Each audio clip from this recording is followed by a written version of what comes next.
Hello, and welcome to Season 3 of our Parallel Paths, a future for my loved one with a disability and for me. I'm your host, Gerry, Dr. Geralyn Arango-Deely, and this podcast is about just what the title says, the parallel paths of family members, certainly parents, sometimes siblings as parents age or pass on, and their loved ones with intellectual disabilities. I'm a parent myself, and I always have questions. Our Parallel Paths is about creating a promising future for our adult family members with an intellectual disability and a promising future for ourselves as our role of family member evolves alongside them.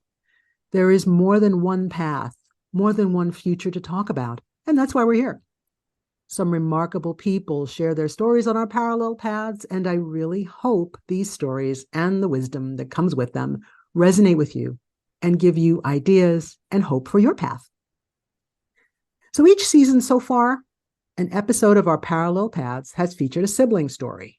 Maybe you'll remember Suzanne Munch from Season 1 and Eric Gall from Season 2. Brothers and sisters with and without disabilities are usually in each other's lives longer than anyone else. And siblings with disabilities may live longer than their parents and will very likely outlast the presence of all the staff and all the service providers who pass through their lives. And we families generally know by now that there are often lots of staff and lots of service providers, and they may be wonderful. They may be necessary. They may even feel like family, but they are paid support. And though they may stay in our loved ones' lives, their shifts that we came to rely on end when the staff is no longer on the payroll. So then what? Then who? I have had an ongoing interest in learning more about sibling relationship when one of the siblings has a disability, because my own son, Nick, has Down syndrome, as you know, and his sister, Courtney/Izzy, depending on where you know her from, and is here today, is older by just about 3 years. She is just separated, left the Navy. Thank you for your service, as I always say. And she has a family of her own. She and Nick have always been close, and that's so great. But I know that Courtney is maybe getting a little bit more curious about this positive, stepped up future role in Nick's life, especially because Nick and Courtney's father passed away 9 years ago. And because Courtney doesn't live in Pennsylvania anymore, she's in Norfolk right now. And Pennsylvania is where Nick's services are and where Nick will likely have to stay, which is fine. But when I'm gone, then what? Then who? I know I'm becoming more curious. I'm becoming more concerned as I try to support Nick to have a life where his sister will not have a seismic shock when I die. And the stories and wisdom of others, I find them really helpful. So, holy cow, what wonderful guests I have today. Welcome to my daughter, Courtney/Izzy, depending on where you know her from. And welcome to Emily Holl, sibling and leader in the field of sibling support. And so a bit about Emily. Emily is the director of the Sibling Support Project, and Emily has over 20 years of experience in the disability field. She served on the board of the Sibling Leadership Network, and she's written about her own sibling experiences in blogs and magazines and books such as Thicker Than Water. And I have a copy of that. Check your shelf. You might have one too. Emily was the author and co-editor of a book called The Sibling Survival Guide, Indispensable Information for Adult Brothers and Sisters of People with Disabilities. And that came out in 2014. It seems that it's out of print. I hope that they come up with a revised version because it's so much good stuff. And the 2014 version, I think I got the last reasonably priced copy because it must be something people want. It's going for like $75 a pop if you want to buy it on Amazon used. But that's where I found Emily's name. And I got curious. Emily's provided workshops and training and groups for siblings and families and people with disabilities. If you have heard of SibShops, and Courtney spent a moment or two in SibShops too, you may know Emily's name from there too. She's worked all over the country, from my native New York City to Minnesota to where she is coming to us from today in Greater Seattle. Emily's a wife and a mom of two boys and a sibling to her brother Peter. My daughter Courtney is a wife and mom of 3-year-old Vivi, snaps to Vivi, granddaughter, and older sibling, of course, to Nick. So welcome, Emily, and welcome to my darling daughter, Courtney. Both of Thank you you. so much for having us. Yeah, I'm Yay. so excited to be here. Awesome. Now, both of you are somebody's child, right? Somebody's mother, and you have a sibling with a disability. So you know that phrase, the sandwich generation? I think I'm going to call you guys the club sandwich generation because, and I don't know if that's my original thing or what, but in the midst of the usual, my parents maybe getting older and I have children, you got this in the layer in between with that extra little slice of bread that's your sibling with a disability. And so you have that to think about too. And everyone who's listening may have a greater or lesser, degree of that, but that's real and it can be a lot. So as mom, I'm often thinking, how can I support my daughter? And hopefully how this podcast can help support people like us on the parallel path. So, of course, I'm going to start with you. Okay. Your dad and I tried so hard when you were little to be sure that you never felt less important than Nick, with all the early health issues, how much time he spent in the hospital, the ongoing education issues, behavior issues that were kind of scary sometimes. And I know your dad and I both hoped we did okay by you, which is typical of any parent and their child, when a new one comes along, we never thought we could love anybody as much as you. And you find out that you can, but how's the child doing? That's typical stuff, but we also kind of tread lightly on what would happen when we're gone. And your dad has passed. I don't know. I can only say that did we tread too lightly? Did we tread too heavily? But I'm thinking, what do you remember about those years yourself? Because I can tell you what I'm thinking, but is that what you recall too? And the challenges of being Nick's sister, the gifts of being Nick's sister? So growing up, I never felt like I was in my sibling's shadow in any way except socially, because Nick is probably the most social and popular person I've ever met. And then there's, I was always Nick's sister, which was never because he had a disability. It was just because he always has had this massive personality who everybody knew Nick and Nick knew everybody. And it was great. But you guys did a really great job of preparing me for kind of what life would look like in some aspect. And I know that we've had conversations about kind of, the future and all these things, but it was never, you in particular never made me feel like taking on Nick was, I guess, it was never a burden. It was always just sort of like, of course I'm going to take care of my sibling. Like, what else am I going to do?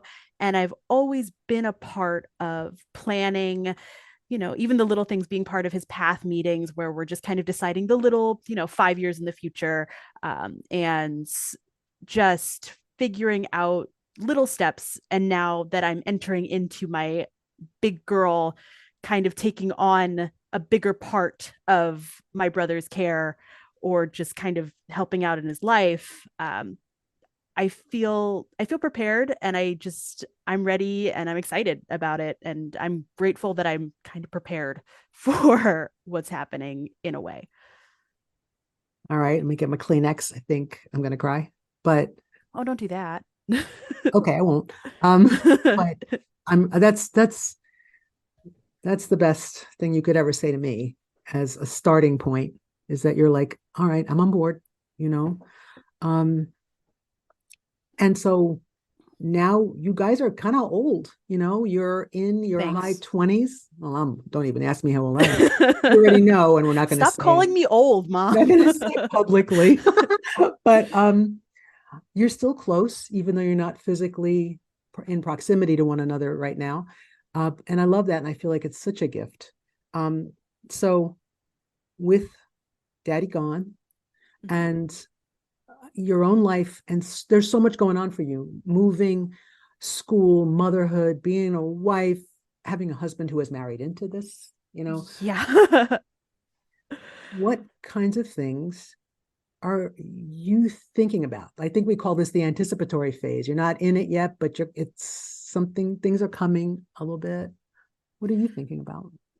So I'm just in the next couple years, the goal for my family, right now we're in the middle of moving, which is everybody knows is not stressful at all. And I did recently separate from the military. I'm now a veteran and I'm getting out of Norfolk, Virginia, where I've been stationed for the past 6 years, and finally getting to move up north and now be able to be more a part of my family's life, not only as just, getting to see cousins and uncles and aunts and everybody again, because I'll be close, but getting to take more responsibility on for Nick, and my husband, who is a religious listener of this podcast, because never, he's never had any kind of interaction, a significant interaction with people with intellectual disabilities. So this is all very new to him. And he's just now, when we were dating, I was like, just so you know, like, this is kind of what my life is going to be like. Either you can get on board or you can go, because there's no negotiation with that. Um, and so now we're getting ready to start a whole new chapter that we're excited and nervous about. And I have a 3-year-old who's so excited to be near her Muji, which is That's what we me. call her grandmother. Yes. And she's near Uncle Nick, and they all get to gang up on me now. And it's a big step, but it's an exciting step. It's a stressful step, but it's going to be good for all of us. And we're all very excited, terrified, but excited. Okay. Well, are there things in this anticipatory phase that you kind of say, there's anything you'd add into that with regard to like what does it look like with Nick, or are you feeling like I'm good right here at this point, or I think it's kind of all anticipation, because I've been I've been a part of Nick's kind of plan my whole life. Like I said, I've been to path meetings. I've attended different kinds of events for siblings with siblings. I've been to SibShop and things like that. I think I just lost my place a little bit there. Mm-hmm. I oh, she's my daughter. um I think now it's kind of an open book right now. Like, we don't really know what we're getting ourselves, like, we know what we're getting ourselves into, but we don't know exactly what my role is going to be. I've seen what you've done over the past into my entire life, but I don't know the specifics of how we're gonna, I guess, kind of jump into this. But yeah, Okay. That's a lot. That's that cool. was a big rambly answer, and I'm very sorry. No, it's just fine.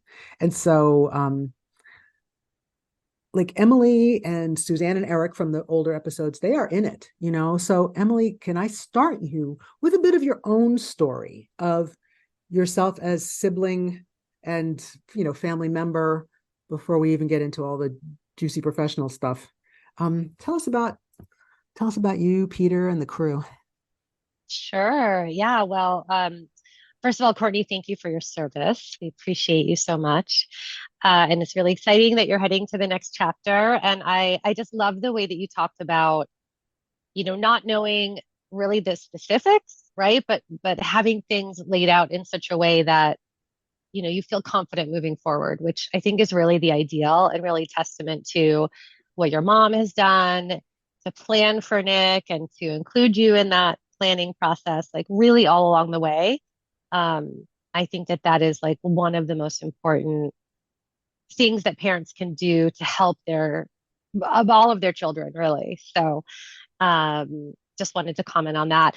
My story is I'm a little older. I love the fact that, Courtney, you're saying stop calling me old, because I believe that I'm about like twice your age. And so my brother and I are now sort of in middle age, and both of our parents have passed. And he lives in Brooklyn, New York, which is, if anyone's doing the geography, completely across the country from where I live now. Yeah. And he has really good services in place that we set up um, really quite a few years ago. And that was a process that was really driven by Peter. At that point, we were, in our 30s, and our mom went into the hospital. She had pneumonia. She recovered and was fine after that. But when she was in the hospital, my brother called me. He was living outside of Boston, where we grew up, and I was in New York City. Um, and he called me and he said, Emily, I've been thinking since mom's been in the hospital, you know, mom and dad aren't going to be here forever. And when they pass, I don't think I can be in this house by myself. Like, that's just a lot to take care of. Wow. So he really started to think about, what his needs were, because at that point he was living at home with our parents. The location was really great. He was near public transportation. He was able to go to work. He shoveled snow for, our aging parents. It was like really a nice kind of setup. But he recognized that, something that I had been thinking about for years, quite frankly, recognized that, while it was a viable situation at that point, it wouldn't last forever. Wow. So, yeah, I mean, and kudos to Peter. That's good. That's pretty Peter has insightful. Yeah. it very insightful. Peter has intellectual disabilities, and he is very insightful about many things. Mhm. Um, that is not one of the areas that he needs a ton of support, right? He's really good about kind of recognizing these things. So, um, yeah, he sort of, I would say, lit that match, and lit that fire under all of us. And so we started to talk about planning, and he said, Emily, I really think I want to live in New York, um, to be near you. And uh, at first my reaction was, because my brother he would visit me in New York and we would have a great time. We'd go to baseball games and go out for pizza. By the way, there's no better pizza in the world than in New York. Hello. That is Believe me, correct. Yeah. That's correct. I've lived in many places. I've tried, but it's Yeah. just John's NYC has Pizza it in the all. Village. Yep. Okay. Oh, that's where we went. Digression. Digression. My 11-year-old on his birthday insisted that we go there. Yeah, and it's a little hole So in the wall. it is a little hole in the wall, and it's the Delicious. best pizza you'll ever have. So That's too if you're funny. listening, we love you. Please sponsor this podcast. Okay. So anyhow, so I really, we had to have conversations about like what that expectation was. Like, what would that look like living in New York City every day, riding the subway every day or riding the bus every day, and living in an apartment that was maybe smaller than the house that he was used to living in. So we did a lot of talking, and I, at that time, worked for a large disability service provider in New York City. So I had really, I want to say, like, really the luxury of being able to ask a lot of questions of my colleagues. Um, I was working on the communication side of things. I wasn't like directly in the field. And there was a lot of procedures and processes and requirements that I had to learn about to understand what would it mean to move my brother to New York. And so the first thing that we had to do was have Peter move in with me and my now husband, which, Courtney, you talk about how you meet your husband and you're like, so this is the deal, right? Like, Yep. I'm a Yep. package deal. This is something I actually wrote about in a book called Thicker Than Water, which is a collection of essays by adult siblings. Mine was called Happily Ever After ? And it was all about dating and sort of trying to find your life partner um, as kind of a package deal. And how do you find that person who's going to deal with, not only with my lovely quirks, but with my brother, and the fact that this person might assume the role of being a caregiver to him as well. So that became really real when my brother moved in with us. And it was definitely a learning experience.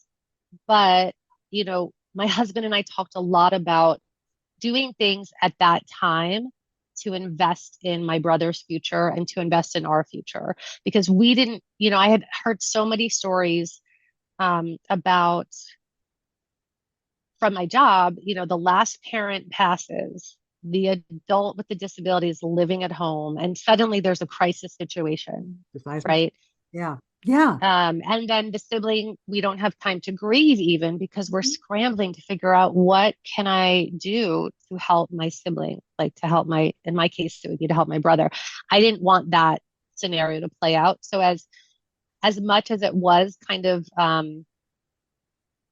an investment, and a trial for all of us. I mean, my brother was suddenly living with his bossy sister, who's telling him like what to do and what not to do. It was a lot, but I think we learned a lot about each other and ourselves throughout that process for sure. And I'm so grateful now, and especially to my husband for really like trusting me and understanding we are going to go through this process now to ensure that the path forward is a lot smoother for all of us. So anyway, long story short, we eventually did get my brother.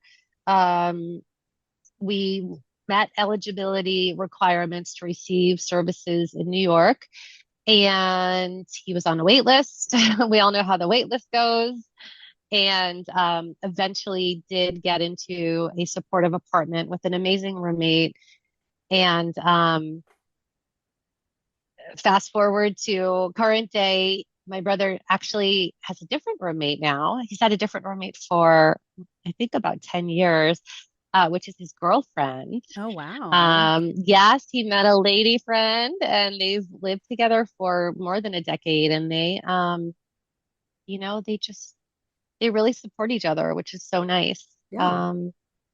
And I am the caregiver from afar, which is an interesting role. Okay. Okay. Yeah. Huh. Wow. So Courts. Yes. So when you talk about kind of being a caregiver from afar and your how you had to kind of find a partner and who was willing to take these steps with you, and now when you were first entering the role of, okay, like caregiver is now more of a role that I'm taking on, having your sibling move in with you, like those are all things that I have either very recently experienced or I'm about to start going into. And we, like I said, we're in the process of moving and we're heading up to Maryland rather than Pennsylvania, so that we'll be about an hour away. So kind of being close enough to come visit on a weekend and far enough away that, it's not every 5 seconds. And also, babysitting is great. Thanks, Mom. I'm excited because you've been gone for so long, it seems Yes. like you've been gone forever. I'm Yeah, glad you're ready to back here. get out of here. All right. But I don't have a lot of people in my life who are going through anything similar to what I am about to go through at all. So it's cool hearing somebody who's like, yeah, no, like you're going to come out of this. Like you're going to be able to have your sibling kind of have their own life. Cause also like living with your sibling, no one really wants to live with their sibling forever for the most part. The same way Mom, I love you so much. I don't want to live with you again. Then I think that's all right, back pretty at you. normal. That's such a normal thing. Yes, it is. And it's appropriate. Yeah. And, my brother is 25. Yeah. 20. Yeah, he's 25. So he's doing all the normal kind of 25-year-old things. And that doesn't include like, oh, I want to move in with my big sister and her husband and their toddler and all these things. It's like, okay, like some of this is very normal, but we have to kind of add extra everything to it. And it's just, I hope that I can have myself together kind of the way other people have done it. And it's a lot. And I'm very impressed with you, Emily. Oh, thank you. And I have to say, I have to give a little plug so the Sibling Support Project, yes, we facilitate a number of Facebook groups. I know the young people these days are not on the Facebook, but I have to say that our Facebook groups, we have among them more than 8,000 members. And there's one for adult siblings, which is called SibNet. So SIB, capital NET, all one word. And we have a group for Sibs in their 20s, which is called Sib20, Sib20. And then we have one for teenagers called SibTeen. But Courtney, when you talk about how like validating it is to hear from another sibling, even at a different stage of life or whatever, and how hard it is because, like you said, we don't necessarily know other siblings who are going through similar things. Yeah. Joining those Facebook groups is for me, it was really a life-changing way to understand and validate my own experience. And I'm going to date myself again. We'll just talk about how old we all are during this podcast, but SibNet actually has been around since like the internet, and it started out as a listserv, and I was on the listserv. Okay, that's how old I am. Old school. But even when you didn't have like images and pictures and videos and all the great things we have now, it was just so gratifying to read posts from other people. And sometimes it was just like an email address that you saw or like a screen name. And it was like chapters of my life, that I could read about in other people. And it was it was really, really cool. So if anyone who is listening is a sibling, Courtney, we hope to see you in the group soon. That's just it's a really nice way to connect with people who get it. Okay. That was my next question, was this to sort of make this connection, because I do realize, Courts, you haven't got anybody that I can think of that you're close enough to that, especially far away here, who lives this story. One of the things that I get so much strength from is what I say, my other parents, where they get it, where I always say, some friends you say, well, once upon a time, and you have to start the story and they don't quite get it. And this crew, you go, and then this happened, like you can just pick up where you left off. They get it. It really is life-saving. And I would love to see that happen for you, if not in person, then virtually. It's something like these Facebook pages. And yeah, you're young and old people do Facebook, but you're still on there. I know you're on there somewhere and you click on stuff. So I don't know if you want to give it a chance. Do you think you'd check it out? Yeah, I will definitely check it out for sure.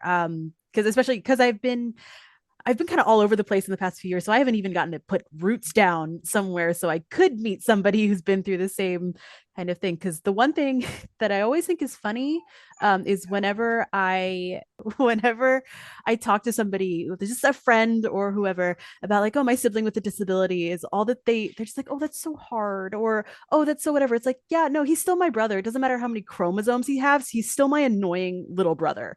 And some of it's not because he has Down syndrome or has a disability. It's like, no, I'm just talking to you because he's annoying. Because he did something. He took money out of my wallet, or he and my husband ganged up on me, or whatever. So having just those normal kind of sibling relationship things to talk about with somebody else who's like, yeah, no, like they're still just your brother is your brother is your brother is your brother. And yeah, so having that with a sibling who's kind of sharing that would be really interesting too. Yeah, for sure. And I think another nice thing about that group is that, there are siblings of people with all kinds of disabilities and, health and developmental and mental health concerns. And, not all of them are as independent as our brothers, right? I mean, both of our brothers live, basically independently with supports, right? Like with staff support. Yes. And there are siblings of people who, have complex medical needs, who have much more impactful disabilities and who require much more support. And so, for folks who are listening who might fall into that category, I think it's equally important to recognize kind of what you said, Courtney, which is that,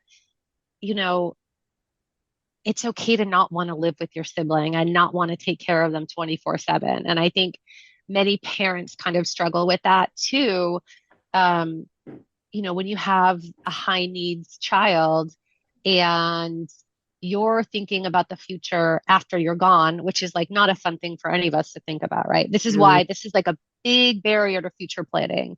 This is like why I would say one of the main reasons families don't do future planning is because of that emotional barrier. Like, I don't want to sit down and talk about a time when I'm not here. I'm but going to for be here us, forever. like for right, I've already decided that you're going to be here forever. Like you can't leave me. I have too many questions. Right, exactly. And I think for our families especially, it's important to have those conversations, and to like just really tackle the tough stuff. And and move through it so that you can put plans in place that are going to meet the wishes of all the family members, like including siblings, including the person with the disability, and including parents. So that I kind of feel like it's something that you're lucky to have the opportunity to do now while everyone's here, and to take advantage of that opportunity. So, because that, it might look different in terms of the needs of the person with the disability. And so important to have a conversation as a family. Like, how do we meet those needs without necessarily, impacting the future of one family member or two family members in a way that, doesn't meet their goals and dreams? Yeah. Yeah. That help, Courts? Yeah, it does. I mean, I'm not reinventing the wheel here. I'm so grateful that things like SibNet exist so that you can ask questions, you can do all these things. It's like you're so not alone with all this. It's very validating. So I'm excited to be more of a part of it. And I'll add that right after we get off of this interview. Awesome. We'll approve it right away. Yes. It's me. Click. Yeah. So I think about, like this can be 1,000,006 different episodes and 1,000,006 different angles. Like I think about financial planning. I think about all these pieces that I'm thinking about that we're going to pass on to you. Sorry about that. But, you know, there are things to need to know, and there are things to sort of say, you got to live in the today. When you do think about, well, when I'm not here anymore, and you realize I didn't really believe I was going anywhere, but it's real. It's sobering, but it is. And I think whatever we can do to get to a peaceful place with all that, and part of it is really the planning and the conversations that For sure. really need to happen despite their discomfort, For sure. And Yeah. there are some really great resources out there. So on our website, we have a resources page, and there are some free future planning resources out there for families. I will say the ARC Center for Future Planning is amazing. You can create a future plan online. There's no cost for it, but it really helps you think about, all those little pieces you just mentioned, like the financial, the housing, the residential, the day activities, benefits, right? Like that was for when I was, working to get my brother set up with services, the eligibility and how the benefits worked. And then you finally figured it out and it would change, like the law would change or Yep. it's so hard, which is one of the reasons we wrote that book. We wrote the Sibling Survival Guide because we wanted it to be really kind of a one-stop shop for adult siblings who were starting to think about and encounter these things. Mm-hmm. So future planning is a really big piece of that. And I think you're right. I think you don't want to be mired in this stuff like all the time, but you do. So it's like you want to kind of set it and forget it, right? Mhm. Like you I want to like put that. your Yeah. future plan in place. It's like a crock pot. I mean, I love my crock Yeah, I pot, love but that. Yeah, it's like a crock pot. Yep. like a crock pot. You kind of set it and forget it, and you revisit it every now and then. I always say, I think the other challenge with future planning is it's like you're so afraid that you're going to make this plan and it's going to be set in stone and it feels really final. But then I always point to 2020 when we all had plans and the universe had other plans. Like Yeah. we just had to throw everything out the window because of COVID, right? Right. I think future planning needs to be a process that's flexible and fluid and hopefully fun. I know a sibling, I always talk about her. She's like, I love this.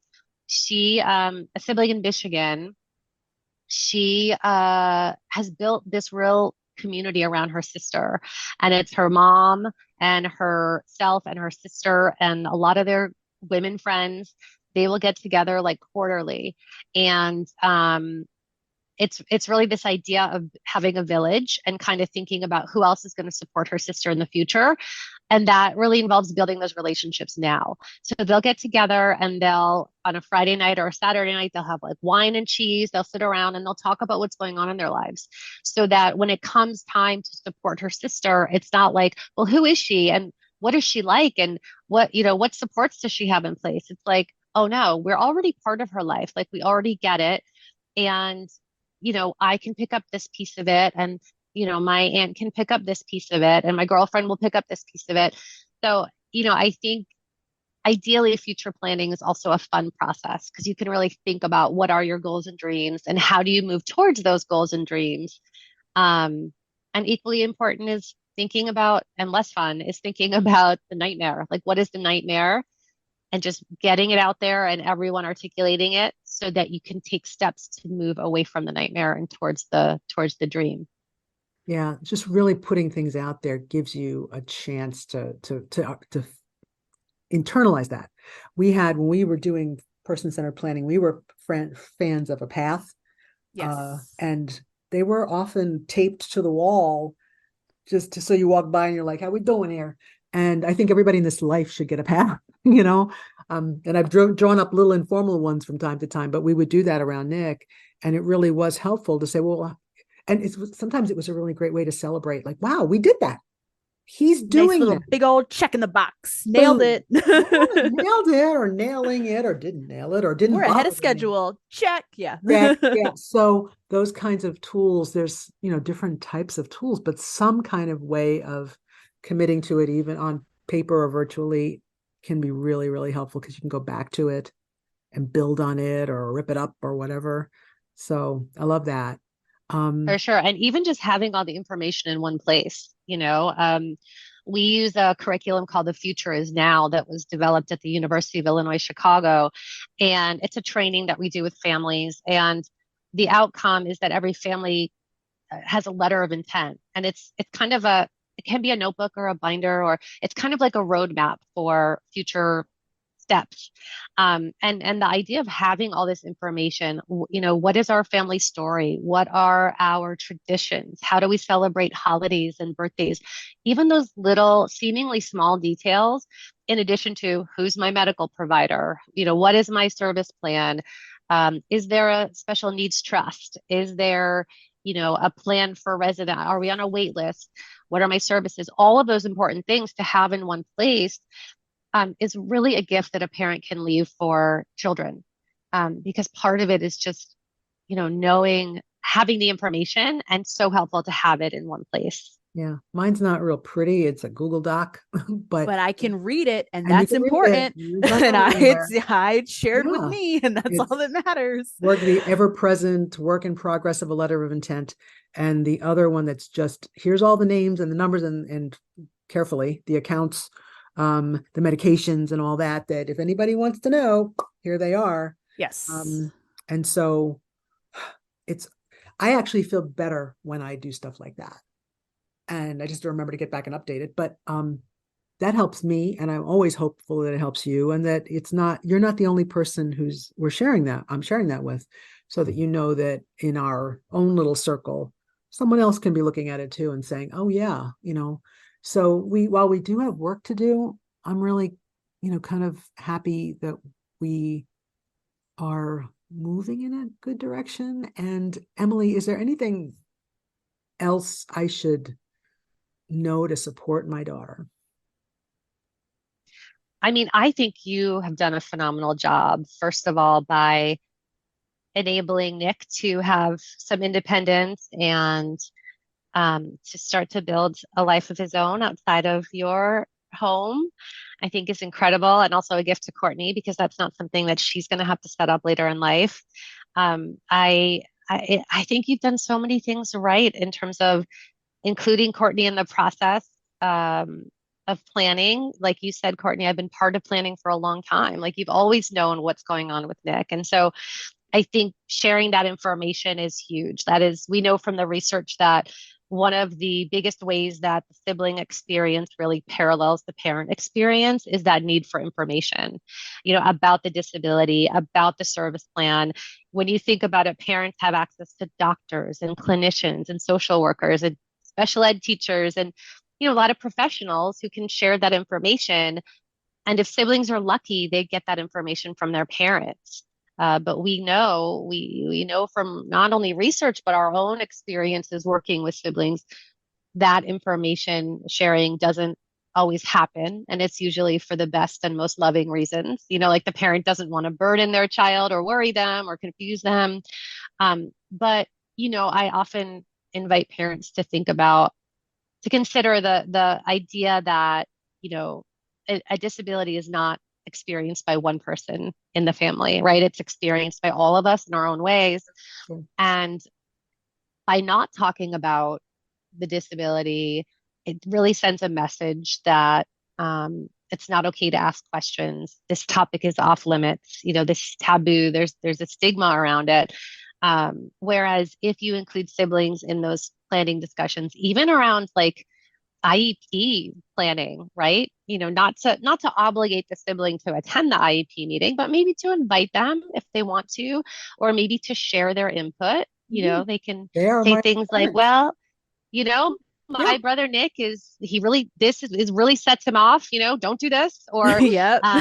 he communicates this way, this is how you know he's happy, this is how Yes. you know he's confused or whatever. Like You were always siblings, my we have a lot fashion of insight. consultant. Courtney was Yeah, always my fashion consultant. Like, don't let him go out there in that.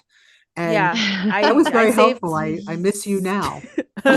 I'll be back. Don't worry. Yeah. Hopefully in the Not next month or so we'll be back. just too Um, early at this point. But yeah, sometimes she was great with that, with the things that the kids were doing, because they were in the same high school at the same time. And, you know, she was another set of eyes in the high school too. And like, everything all right? Yeah, everything's fine, you know. For I was sure. a little spy for sure. I was his little James Bond or whatever, spying and making sure that everything was okay and having that input. And I always felt really appreciated because whenever mom would ask for my input of just, yeah, so like, how are things doing? Like, should he wear this? It was like these little kind of He things that, thinks he should wear this, but I don't know. and also like no one wants to be dressed by their mom. Like No, no exactly. teenager wants to be dressed by their mom. And I Like couldn't do anything about the smell of all the cologne, but other than that, you know. I did hide some of those. Some of the ones that went missing. That was me. I don't want to take it. I will I don't admit want to that. take it. Okay. I don't feel bad about it.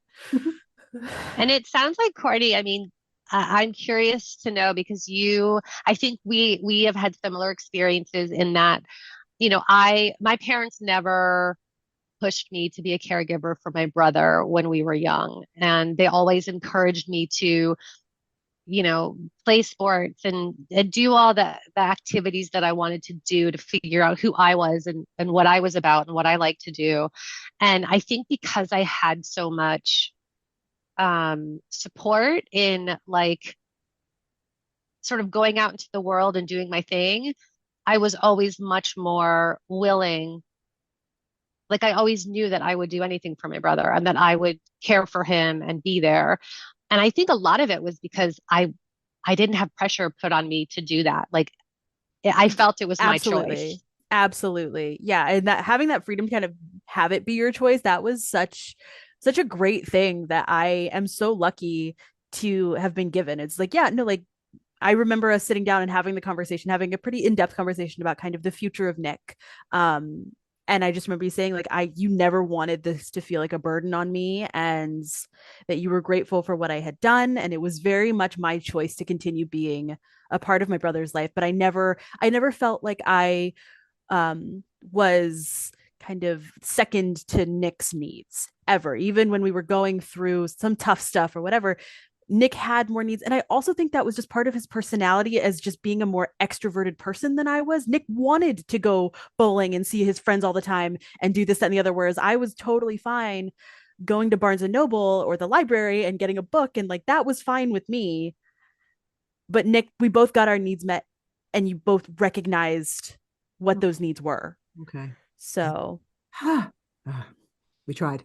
We tried. Good job, Mom. Yeah. And now it's recorded, so I never have to say it again. I get this. What is our line? It's like, you're my favorite daughter. Whatever. It's fine. It's pandering, but it's fine. So Facebook group, SibNet, Sib20, SibTeen. What else is out there that you'd recommend that Sibs maybe check out if they haven't already? Yeah, well, the listeners can't see, but I'm wearing my SibShops sweatshirt today. And you mentioned that Courtney went to SibShops. Yay. I did.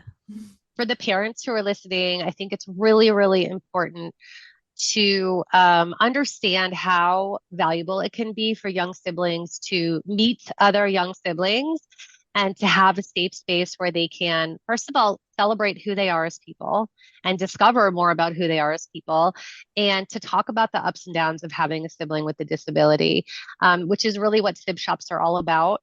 SibShops are really fun pedal to the metal events for school age siblings. So typically between the ages of 8 and 13. They've been around since 1982, and they exist in just about every US state and 20 countries around the world. Wow. And they're offered in schools. And where did you do your SibShop? Do you remember? I did mine at Easter Seals. I feel like it was I Easter Yep. believe. Easter Seals is one. Yeah. Sometimes the ARC will sponsor it. Sometimes it will be a children's hospital or a disability service provider or 4-H club or Parks and Rec, you name it. Any place you might find a kid, there's a good chance you could find a Sib shop there. Yeah. But SibShops are really our answer for the same kind of peer support that parents get from a good parent to parent program. And I know you mentioned just the value of connecting with other parents and people who are walking on a similar path. For siblings, that's so tremendously important. I mean, growing up, I never knew another sibling who had a brother or sister with a disability, and that could be a really lonely place to hang out and to feel like, oh gosh, no one will possibly understand, what's going on in my life and in our family, because they aren't living a similar experience. And so, Sib shops to this day are really magical spaces where Sibs can meet other people, realize they're not alone. Um, Again, talk about the ups and downs, and most importantly, I think, play. We do a lot of playing in Sib shops, because we're working with kids, and so we want first and foremost Sib shops to be fun and Sib shops to be places that siblings want to keep returning to, because they're fun and because of that connection and that peer support. Peer support's huge in Sib shops because, no offense to all the moms and dads out there, but Courtney, tell me if I'm a little off base here, but especially young siblings really value the information and advice from our peers, from our friends, right? Like, who's better to tell you how to deal with someone who's bullying your sibling than the kid next to you who just dealt with that last week, right? Yeah, absolutely. So peer support is a really big part of Sib shops. So if parents are interested, check out our website. We have a directory of Sib shops, and you can search by your city and state. If there's nothing close to you, if there's no Sib shops nearby, if you want to start your own Sib shop, definitely give us the jingle and we'll help you do that. So yeah. Oh goodness. That's good to know too, because Yeah. we were fortunate that it was not too far away. It was just over Easter Seals out Middletown Road. But for others, it might not be. So good to know that we can, if you're interested, we can access the sibling experience at so many different junctures through the Facebook groups and Sib shops. So this is good stuff. And I thank you so much. And I want to say, ladies, thank you both. Thank you, Emily Holl, and thank you to my darling daughter for being here today and spending time with us listeners on today's episode. Both of your siblings, both of your parents, both of your daughters. And so we're all on this parallel path. Listeners, thank you. I hope you'll like and follow our podcast. I hope you'll share it with family and friends. And I really hope you'll return to listen and learn for more stories of people like you and me and our loved one with a disability on our parallel paths, because you're not alone. We're here, and we'll see you next time.